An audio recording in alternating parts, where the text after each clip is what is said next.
Seiring meningkatnya jumlah penduduk di Indonesia, kebutuhan beras nasional selalu mengalami peningkatan. Namun demikian, produktivitas lahan sawah yang menghasilkan padi itu belum mencapai potensi maksimal. Untuk itu, PT Natural Nusantara ingin memberikan alternatif solusi untuk mencapai peningkatan produktivitas secara kuantitas, kualitas, dengan tetap menjaga kelestarian lingkungan.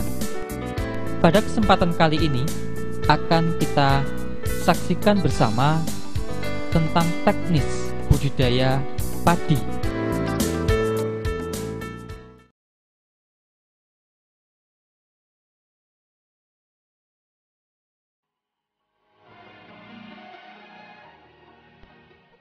Sebagai persiapan awal, kita siapkan pembuatan persemaian. Untuk membuat persemaian dapat digunakan dengan cara menghitung perbandingan luas tanah untuk pembenihan dengan lahan tanam, yaitu 3:10. Artinya bila sawah seluas 1000 meter persegi, maka bagian sawah untuk persemaian dibutuhkan cukup sekitar 3,5 meter persegi.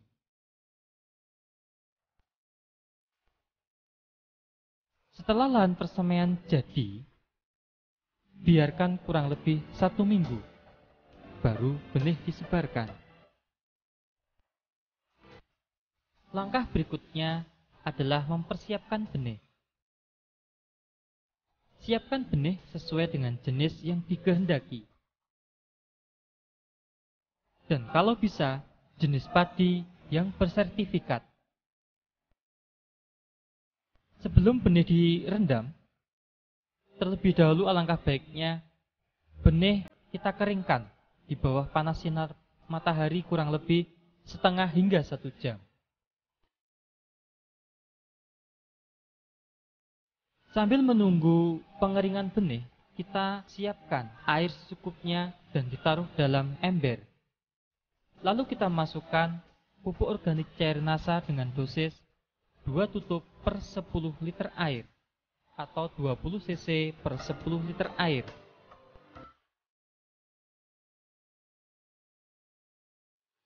Kemudian masukkan benih yang telah dijemur tadi ke dalam ember atau drum yang telah berisi campuran larutan pupuk organik cair NASA.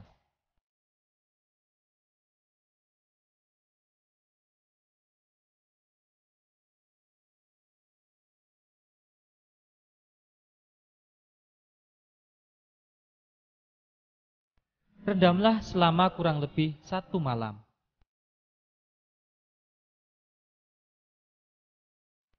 Setelah direndam selama 1 malam, lalu benih ditiriskan dan masukkan ke dalam karung atau bahan lain yang lembab.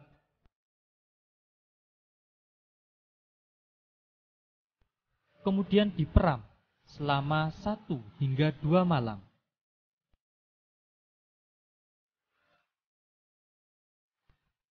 Atau salah satu ciri benih siap disemai adalah sudah berkecambah kurang lebih setengah hingga 1 cm.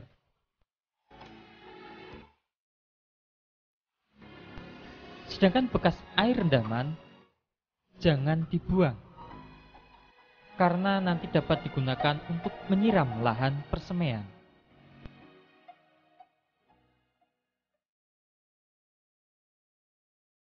Sebelum benih disebar, lahan persemaian disiram dulu dengan bekas air perendaman benih.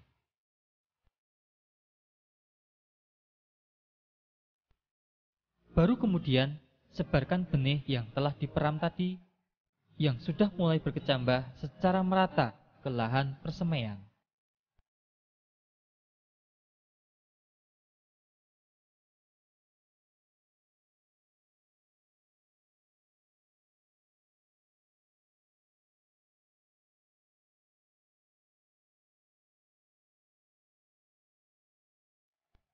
Dan akan lebih baik jika benih yang sudah disemai segera ditutup dengan jerami padi atau bahan lain seperti daun kelapa, daun pisang, kurang lebih selama 3 hingga 5 hari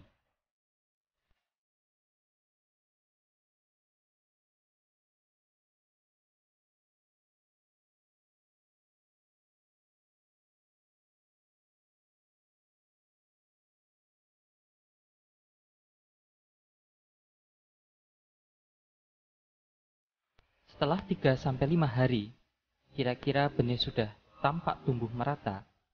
Jerami tersebut segera dibuka dengan hati-hati agar bibit padi tidak rusak.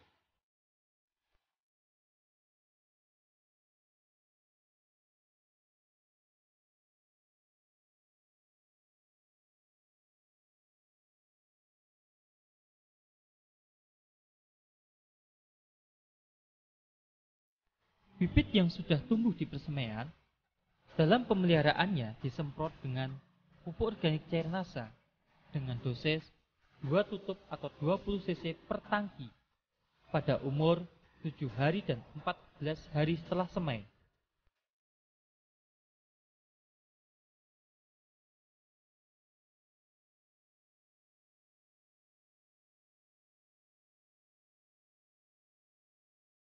Pada saat penyemprotan pupuk organik cair NASA, akan lebih baik jika dicampur dengan BVR untuk membantu mencegah atau mengurangi serangan hama penggerek batang. Setelah kita lakukan proses pembibitan, kita juga sekaligus dapat melakukan pengolahan tanah. Prinsip pengolahan tanah adalah pembalikan dan pemecahan bongkah-bongkah tanah sawah agar sirkulasi air dan udara di dalam tanah itu berjalan lebih baik. Pengolahan lahan tahap pertama adalah pembajakan. Pembajakan dapat menggunakan traktor atau dengan cara tradisional yaitu menggunakan cangkul ataupun dengan menggunakan tenaga hewan ternak seperti kerbau dan sapi. Tujuan pembajakan adalah untuk pembalikan tanah sekaligus mengendalikan gulma sehingga tanaman pengganggu dan biji-bijian dari rumput-rumput liar akan terbenam dan terurai. Selanjutnya, diamkan kurang lebih 1 minggu. Setelah waktu 1 minggu, baru dilakukan pemupukan dasar. Pupuk dasar berupa NPK, dolomit, dan juga supernasa dapat diberikan dengan beberapa alternatif waktu. Yang dimaksud adalah NPK, dolomit, dan supernasa sebagai pupuk dasar dapat diberikan pada saat sebelum dilakukan pembajakan pertama, dapat juga diberikan setelah pembajakan pertama, namun dapat juga diberikan pada saat sebelum tanam setelah lahan digaru dan sudah diratakan. Tentang dosis pupuk dapat kita lihat pada penampilan tabel pupuk sebagai berikut. Ada 3 tabel jenis dan dosis pemupukan. Tabel pertama merupakan dosis pupuk dengan potensi hasil panen mencapai 1 hingga 1,2 ton per 1000 meter persegi gabah kering panen. Pada tabel pertama, urea sebanyak 18 kg per 1000 meter persegi. ZA 2 kg per 1000 meter persegi. SP36 12,5 kg per 1000 meter persegi. KCl 10 kg per 1000 meter persegi. Sedangkan dolomit adalah 25 kg per 1000 meter persegi. Tabel kedua yaitu dosis pupuk dengan potensi hasilnya 0,8 hingga 1 ton per 1000 meter persegi gabah kering panen. Pada tabel kedua, dosis urea 7,5 kg per 1000 meter persegi, SP36 14,5 kg per 1000 meter persegi. Sedangkan tabel ketiga, potensi hasilnya mencapai 0,6 hingga 0,8 ton per 1000 meter persegi gabah kering panen. Adapun tabel yang ketiga, dosis urea 6 kg per 1000 meter persegi, SP36 11,5 kg per 1000 meter persegi. Lahan disebari campuran pupuk dasar berupa pupuk makro dan dolomit. Khusus untuk TSP atau SP36 dan dolomit atau kapur pertanian, sebaiknya diberikan semuanya atau 100% sebagai pupuk dasar. Artinya tidak untuk pupuk susulan. Kami tegaskan bahwa jenis dan dosis pupuk tersebut merupakan pendekatan atau hanya sekedar untuk referensi atau acuan. Artinya, dosis pupuk yang ada dalam tabel tersebut tidak berlaku mutlak atau sama untuk semua tempat atau wilayah.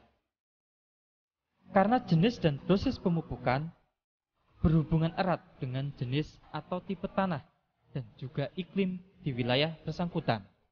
Setelah dilakukan penebaran pupuk makro, selanjutnya supernasa yang telah dicampur air disiramkan merata ke permukaan tanah. Adapun beberapa peran pupuk organik padat supernasa terhadap perbaikan lingkungan tanah atau kondisi tanah antara lain: pertama, pupuk organik padat supernasa dapat memberikan tambahan unsur hara atau nutrisi tanaman secara lengkap, yaitu sekitar 60 hingga 90 jenis unsur yang dibutuhkan tanaman. Hal ini mengingat bahan baku supernasa adalah bahan-bahan alami yang mengandung unsur antara 60 hingga 90 jenis.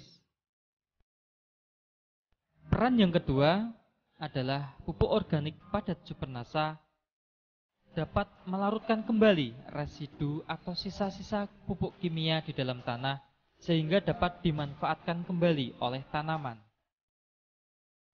Peran yang ketiga, pupuk organik padat supernasa dapat memperbaiki struktur dan tekstur tanah sehingga tanah secara bertahap atau berangsur-angsur kembali gembur dan subur. Peran yang keempat, pupuk organik padat supernasa dapat meningkatkan jumlah populasi, keragaman, dan juga aktivitas mikroorganisme di dalam tanah. Dengan adanya peningkatan populasi, keragaman, dan juga aktivitas mikroorganisme di dalam tanah, maka tanah akan menjadi lebih gembur. Peran yang kelima, pupuk organik padat supernasa dapat membantu menstabilkan pH tanah sesuai dengan kebutuhan tanaman. Peran yang keenam, bahwa pupuk organik padat supernasa dapat memberikan tambahan zat perangsang tumbuh alami atau hormon tumbuh alami bagi tanaman berupa hormon alami auksin, giberelin, dan sitokinin.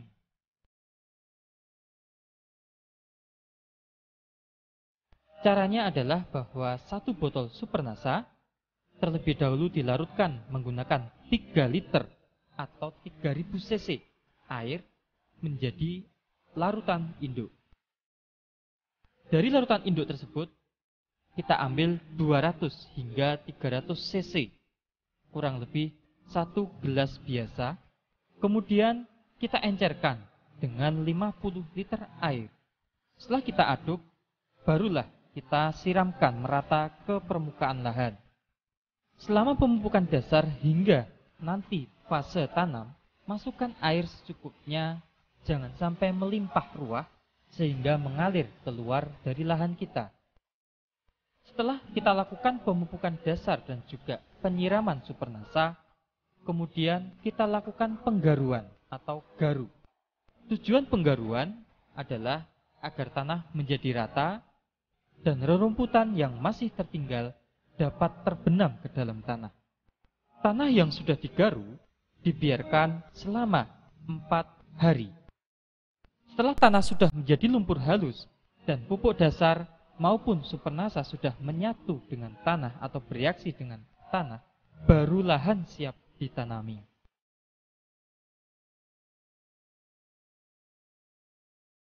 Pada proses penanaman bibit, tahap pertama adalah pencabutan bibit, atau dalam bahasa Jawa kita sebut daud bibit. Perlu kita perhatikan bahwa dalam pencabutan bibit haruslah dilakukan secara hati-hati, supaya tidak banyak akar yang putus. Syarat bibit yang baik untuk dipindahkan ke lahan penanaman adalah tinggi bibit sekitar 25 cm, memiliki 5 hingga 6 helaian daun, batang bawah besar dan keras, bebas hama dan penyakit tanaman, serta jenisnya seragam.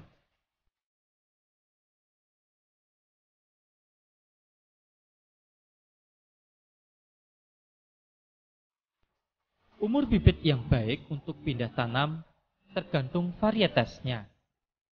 Untuk varietas genjah, yaitu umur 100 hingga 115 hari panen, bibit dipindahkan pada umur 17 hingga 21 hari setelah semai.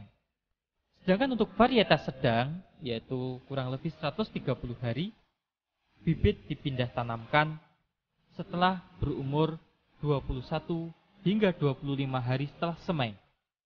Sedangkan untuk varietas panjang, yaitu 150 hari, bibit dipindah tanamkan pada umur 30 hingga 40 hari setelah semai. Bila lahan sudah siap ditanami dan bibit di persemaian sudah siap, maka segera dilakukan penanaman.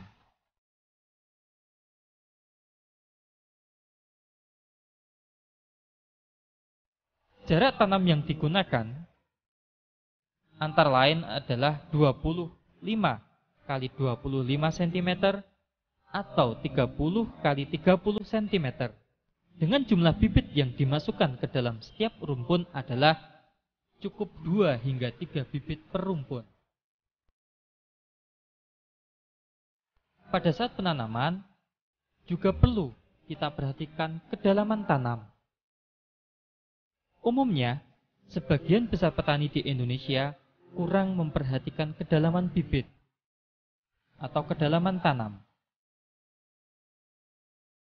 Kedalaman yang sering digunakan hanya didasarkan pengalaman selama bertahun-tahun jadi petani atau berdasarkan naluri. Bibit yang terlalu dalam dibenamkan atau ditanam akan berakibat pada berkurangnya jumlah anakan tanaman. Ini terjadi karena semakin dalam pembenaman bibit, maka akan semakin kurang suhu tanah, sehingga mata tunas yang ada di bagian bawah bibit tidak akan memperoleh rangsangan untuk membentuk anakan.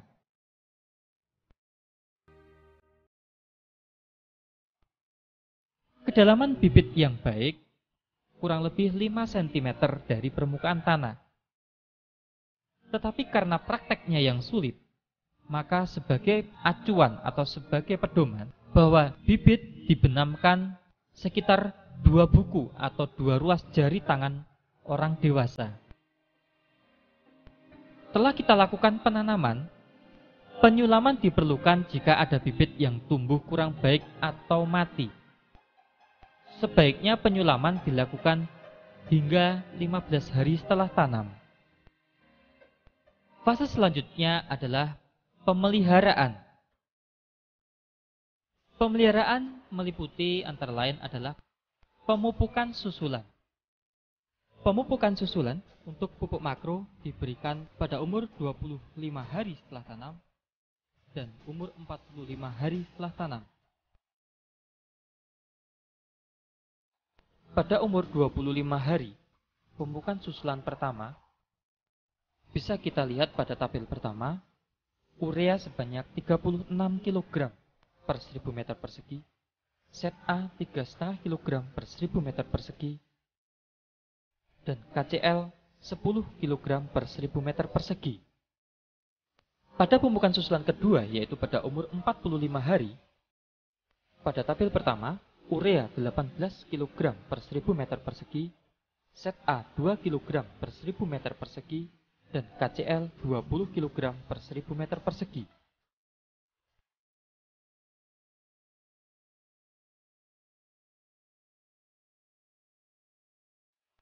Sedangkan tabel kedua, pada umur 25 hari, pemupukan susulan pertama, urea 15 kg per 1000 meter persegi, KCl 5 kg per 1000 meter persegi. Pada pemupukan susulan kedua, yaitu pada umur 45 hari, urea 7,5 kg per 1000 meter persegi, KCl 10 kg per 1000 meter persegi.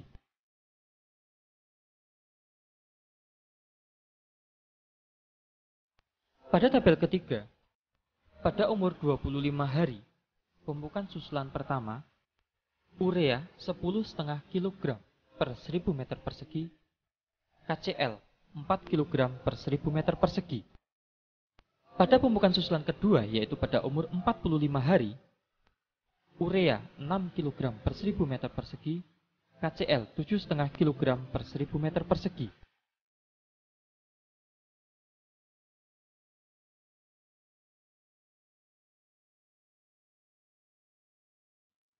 Penyemprotan pupuk organik cairnasa dan hormoni yang pertama dilakukan pada umur 15 hari setelah tanam. Selanjutnya penyemprotan yang kedua adalah 30 hari setelah tanam. Dan penyemprotan yang ketiga adalah 40 hari setelah tanam. Dengan dosis 4 hingga 6 tutup pupuk organik cairnasa dicampur dengan 1 tutup hormonik per tangki 14 atau 17 liter. Perawatan yang lain adalah pengolahan tanah ringan. Pengolahan tanah ringan ini dilakukan pada tanaman berumur 20 hari setelah tanam. Tujuannya adalah untuk memperbaiki sirkulasi udara atau aerasi dalam tanah, juga agar tanah di sela-sela tanaman akan menjadi gembur. Alat yang digunakan biasanya berupa sorokan, yaitu semacam garpu kayu bergigi paku yang sudah ditumpulkan selebar kurang lebih 15 cm dan diberi tangkai. Pemeliharaan selanjutnya adalah penyiangan. Gulma atau tanaman liar yang mengganggu tanaman padi akan bersaing dengan tanaman padi dalam memperoleh makanan atau sathara dari dalam tanah. Oleh karena itu, penyiangan sangat diperlukan agar tanaman padi dapat tumbuh sempurna sehingga produktivitasnya dapat maksimal. Gulma yang sudah dicabut dapat dibuang keluar areal sawah atau dipendam dalam lumpur sawah sedalam-dalamnya. Sebaiknya dalam satu musim tanam dilakukan penyiangan 2 kali, yaitu pada saat umur 21 hingga 30 hari setelah tanam dan 35 hingga 45 hari setelah tanam. Dalam berbudidaya padi, hal yang sangat penting adalah pengaturan air. Dalam pengaturan air perlu diperhatikan beberapa fase pertumbuhan.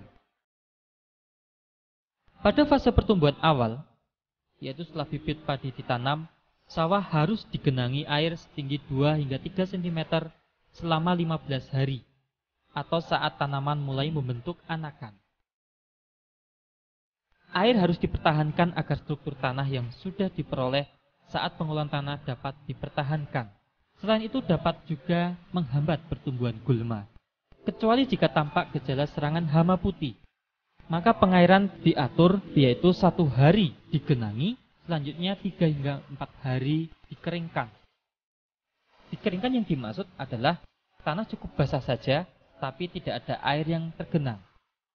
Hal ini bertujuan untuk memutus siklus hama putih tersebut. Perlu kita ketahui bahwa hama putih sesekali dan biasanya pada malam hari turun ke bawah untuk memenuhi kebutuhan makan maupun minum dari air yang ada di permukaan tanah. Jadi dengan pengiringan diharapkan dapat mengurangi atau memutus siklus hama putih tersebut. Pengaturan air pada fase pembentukan anakan. Pada fase pembentukan anakan, ketinggian air perlu ditingkatkan dan dipertahankan cukup 3-5 cm hingga tanaman terlihat bunting. Bila permukaan air mencapai ketinggian lebih dari 5 cm dari permukaan tanah, hal ini malah dapat berakibat pembentukan anakan atau tunas akan terhambat. Tetapi sebaliknya, jika kurang dari 3 cm, gulma akan mudah sekali tumbuh dan berkembang. Pengaturan air pada fase bunting, yaitu air dibutuhkan dalam jumlah cukup banyak, sehingga ketinggian genangan air pun harus cukup tinggi, yaitu sekitar 10 cm dari permukaan tanah. Kekurangan air harus dihindari pada saat fase bunting ini, karena dapat berakibat kurang sempurnanya pengisian bulir padi, sehingga pada akhirnya banyak pembentukan bulir padi yang gagal atau tidak sempurna dan kurang bernas. Pada fase pembungaan, bila mulai tampak keluar bunga, sawah perlu dikeringkan selama kurang lebih 4 hingga 7 hari. Ini dilakukan supaya pembungaan berlangsung secara serentak. Pada saat bunga muncul serentak, air segera dialirkan kembali sampai ketinggian 5 hingga 10 cm agar tanaman dapat menyerap makanan maupun air sebanyak-banyaknya. Dalam berbudidaya padi, di samping penggenangan, juga perlu diperhatikan pada fase-fase pengeringan.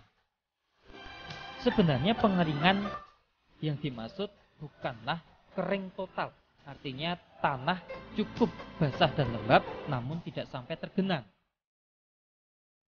Pengeringan hanya dilakukan pada fase pemasakan biji. Tujuan utamanya adalah untuk memperbaiki aerasi tanah, meningkatkan suhu dalam tanah, dan juga meningkatkan penambahan bahan organik oleh jasad renik, dan sekaligus mencegah terjadinya busuk akar, serta bermaksud untuk mengurangi atau mencegah populasi hama. Sedangkan pada pemasakan biji atau pemasakan bulir padi, bertujuan untuk menyeragamkan biji atau bulir dan mempercepat pemasakan bulir padi. Sebagai patokan, pengeringan dilakukan saat seluruh butir padi mulai menguning. Pengeringan jangan dilakukan sebelum semua bulir padi tampak kuning, karena dapat berakibat malai padi menjadi kopong atau kosong atau gabuk. Pengeringan ini dilakukan hingga saat padi siap dipanen.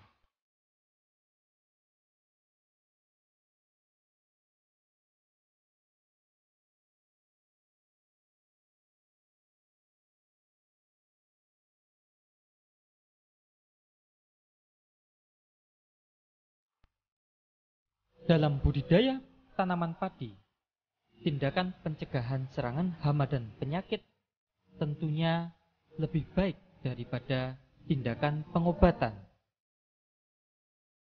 Untuk itu perlu dilakukan pengamatan secara cermat dan teratur.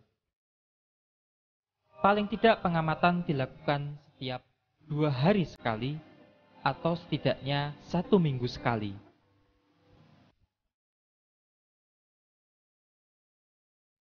Penggunaan produk-produk pengendali hama dan penyakit dari PT NASA seperti Natural Glio, Natural BVR, Pestona, dan Natural Vitura sebaiknya dilakukan sejak fase pembibitan dan juga pada fase awal pertumbuhan secara bergantian berselang-seling, atau bisa digunakan salah satu produk saja sesuai dengan jenis hama yang berpotensi menyerang.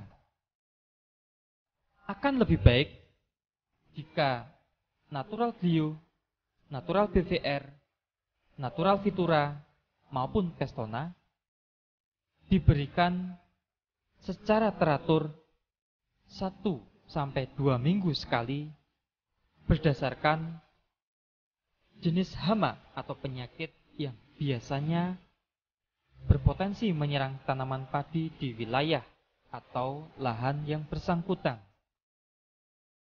Selain penggunaan produk-produk dari PT Natural Nusantara, sebaiknya juga dilakukan tindakan pencegahan lainnya. Tindakan pencegahan serangan hama dan penyakit tanaman padi juga dapat dilakukan dengan beberapa cara. Misalnya dengan pengaturan rotasi tanaman dan juga rotasi varietas tanaman padi. Dengan pengolahan tanah yang baik, pengaturan jarak tanam, penyiangan secara teratur, kemudian dengan pengelolaan air, perbaikan sanitasi lingkungan, misalnya dengan menjaga kebersihan penatang sawah, dan yang tidak kalah pentingnya adalah dengan pemberian nutrisi atau pupuk secara lengkap, cukup, dan berimbang.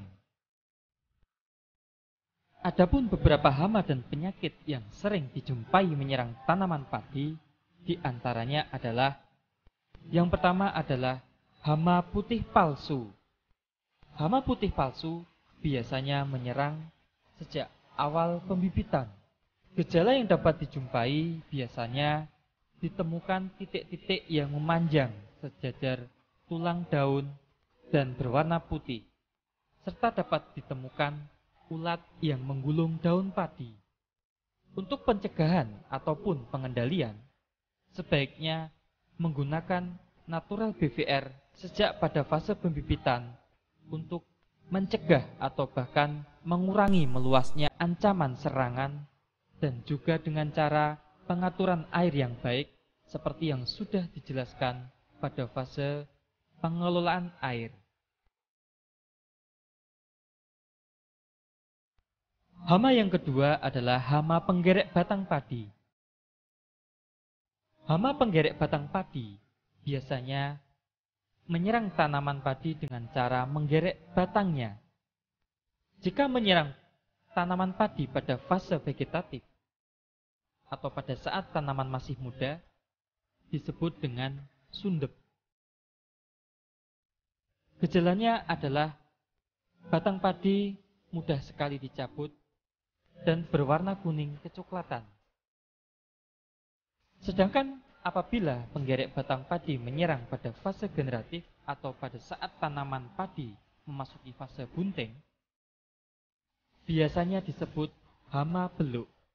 Gejala serangan hama beluk dapat dijumpai mulai kelihatan hampa atau kosong dan mudah sekali dicabut karena bagian bawah batang digerek oleh hama beluk tersebut. Untuk pencegahan ataupun pengendalian dapat diberikan atau disemprotkan natural BVR atau Pestona. Natural BVR ataupun Pestona dapat digunakan salah satu saja atau juga dapat diberikan kedua-duanya dengan cara berselang-seling. Misalnya, minggu ini disemprotkan natural BVR, 1 atau 2 minggu kemudian disemprotkan Pestona, selanjutnya 1 atau 2 minggu berikutnya disemprotkan BVR lagi, dan seterusnya. Hama yang ketiga adalah hama wereng. Hama wereng menyerang dengan cara mengisap cairan batang padi. Dan hama wereng juga dapat menularkan virus. Untuk melakukan pencegahan atau penanggulangan dapat dilakukan rotasi varietas dan juga rotasi tanaman.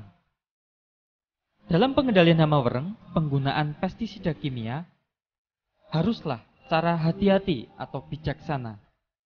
Karena penggunaan pestisida kimia yang terlalu sering dapat menimbulkan wereng menjadi resisten.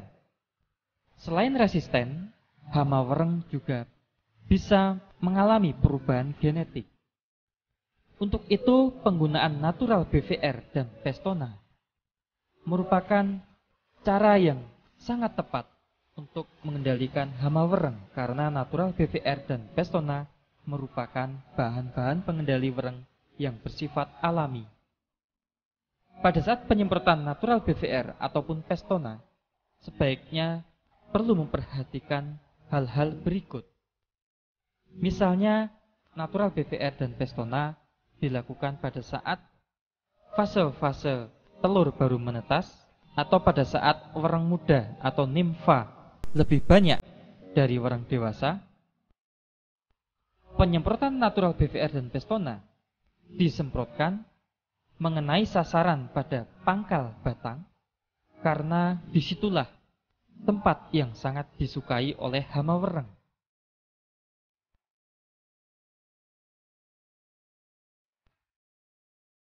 Dari kedua hama, yaitu hama penggerek batang padi maupun hama wereng, sebaiknya pada saat tanaman padi sudah terserang hama penggerek batang maupun wereng, jerami habis panen itu sebaiknya dibakar. Serta perlu dilakukan pengelolaan air dan pengelolaan tanah dengan baik dan benar. Tema yang keempat adalah hama walang sangit. Hama walang sangit menyerang buah padi yang baru masak susu. Biasanya dijumpai ada bekas isapan dan bulir padi berbintik-bintik hitam. Untuk pengendalian atau pencegahan hama walang sangit, sebaiknya digunakan natural BVR atau juga dapat digunakan Pestona.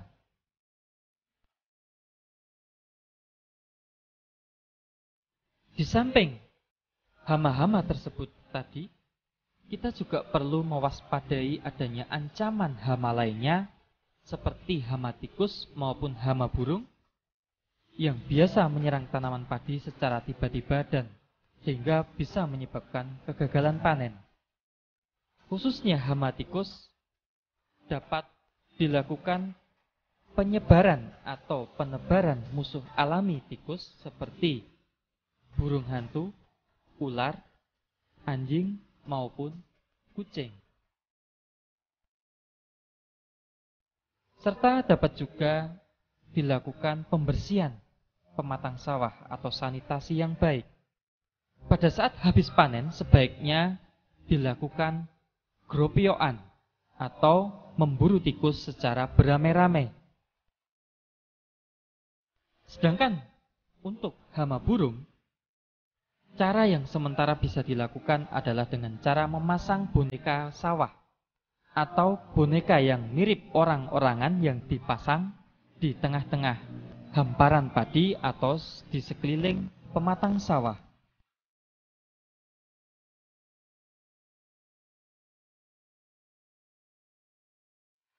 Di samping hama, kita juga harus mewaspadai ancaman serangan penyakit tanaman padi.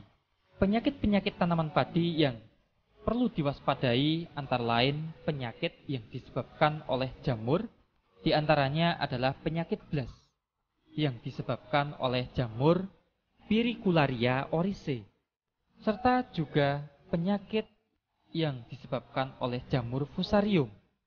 Di samping itu yang juga perlu diperhatikan adanya ancaman penyakit yang disebabkan oleh bakteri Xanthomonas campestris, seperti penyakit kresek atau kresek atau penyakit hawar daun.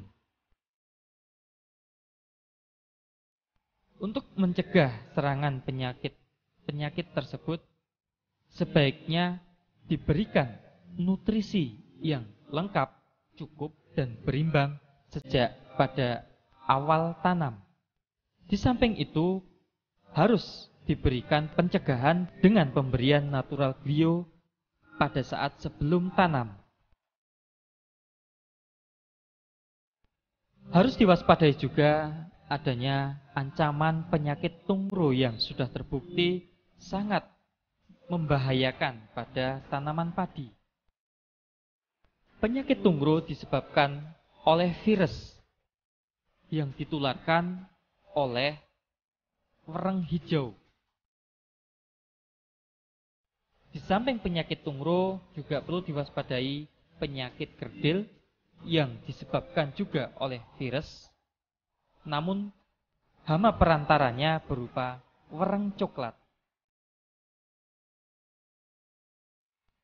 Hal yang sangat penting dilakukan adalah melakukan rotasi tanaman atau rotasi varietas, pemberian nutrisi yang lengkap, cukup, dan berimbang, serta sistem tanam serempak, dan yang terpenting mengendalikan vektornya atau hama perantara, yaitu dengan pemberian natural BVR atau Pestona yang dapat diberikan salah satu saja atau kedua-duanya secara berselang-seling 1 atau 2 minggu sekali.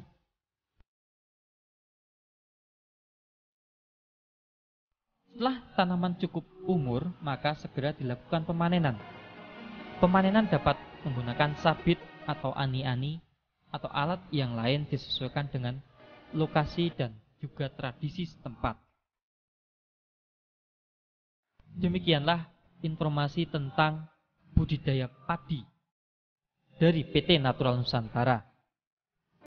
Semoga informasi ini bermanfaat bagi mitra NASA khususnya dan petani padi pada umumnya di seluruh Nusantara. Terima kasih dan salam NASA.